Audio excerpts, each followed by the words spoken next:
Chapter 3 Fresh Start. September 10th, 2007, 10:45 a.m.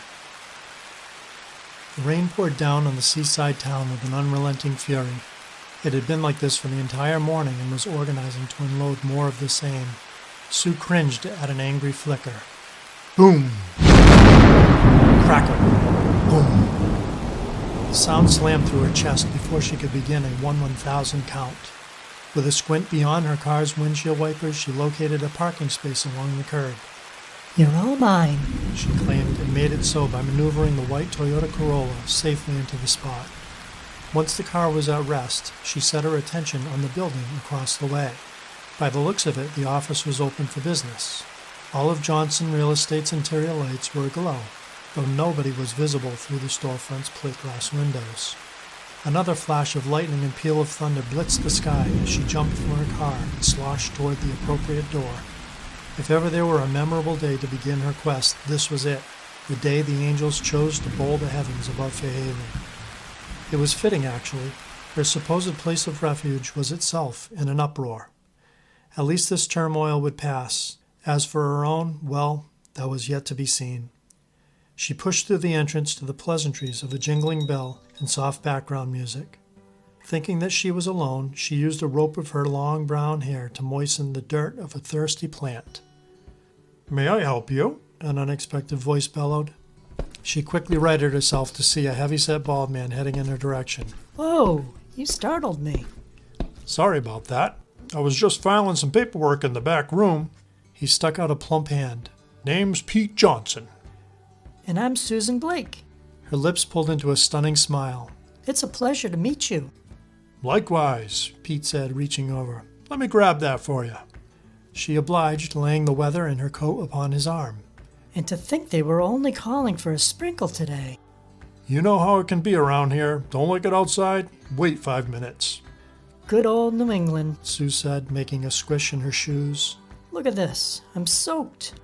"The last time I checked, there were some paper towels in the restroom. You're welcome to them." "I think I will. Thanks." After quickly making herself presentable, Sue returned to the office to find Pete lounged casually in his chair.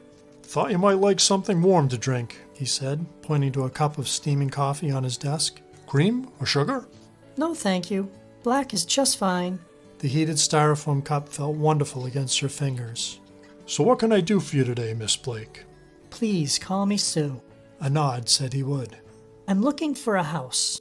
Her candor was refreshing, especially after the boredom that had spoken to him all morning long. "Seems you've come to the right place. Anything in particular?" "Yes, the one that'll make my life perfect." Pete slapped his knee. "Pretty high standards, don't you think?" "You know what they say, aim for the stars, hit the moon." "And hit the moon, go home happy," he added, peering over his especially thick glasses. "Listen, don't you worry about a thing. There's a perfect place out there for just about everybody. You simply have to know where to look." "And you do, right?" "Let's put it this way. If there's a gem out there, I'll have you matched up with it in no time. That's what I hang my hat on." "So I've heard." The compliment lit his fire. "Why don't you fill me in on what you might have in mind? Is there a certain style or price range?" "Well, in terms of price, I'm thinking something up to 300,000. Style doesn't matter too much." "Okay." Pete gave her a questioning look. "You know what? Your face is so familiar. Do I know you from somewhere?" "Maybe you caught me on the news?" Yeah, that's it. I've seen you on the tube a bunch of times."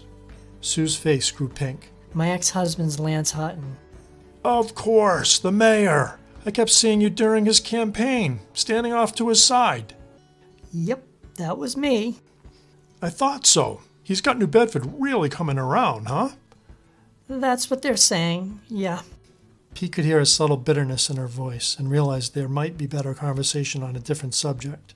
The mayor's private life had been splashed around the local rag enough to know that his marriage had recently failed. It was slightly strange to be having a face-to-face with the other side of the story.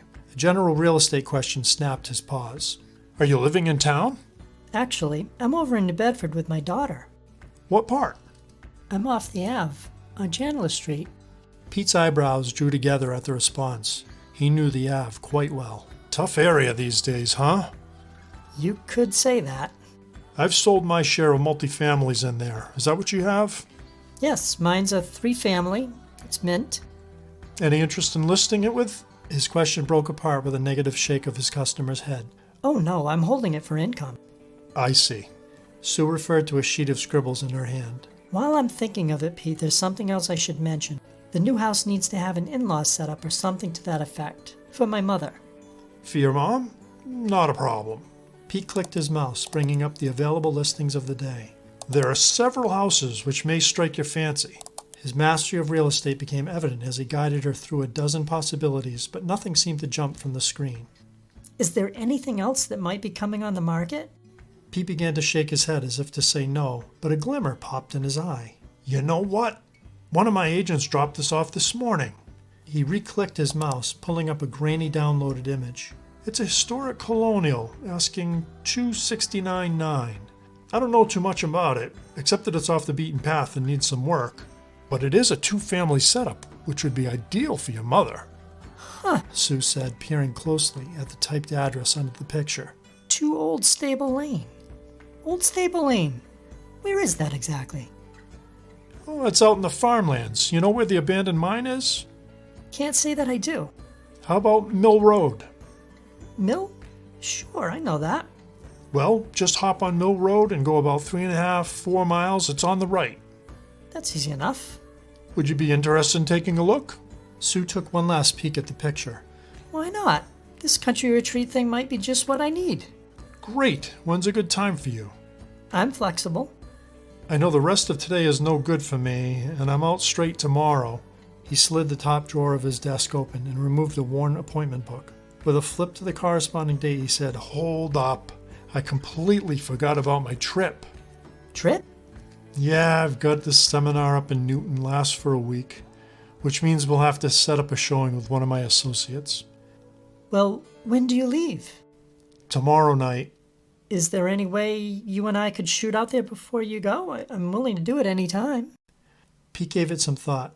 Heck, what's an extra half hour going to do? 7:30 sound good for you? That's fine. Very well, 7:30 it is. I've got the key, and conveniently for us, it's unoccupied, so we can give the tires a good kick. Why don't I meet you out there? Sounds like a plan. With that, Sue thanked him for his help and retrieved her jacket. Well, ready or not, Rain, here I come. Pete slid by to get the door. I hope tomorrow produces that perfect house you're after. That makes 2 of us, She said, sighing. Lord knows. I'm due to have something go my way for a change. With a quick gather of her coat's neck, she ran out into the storm.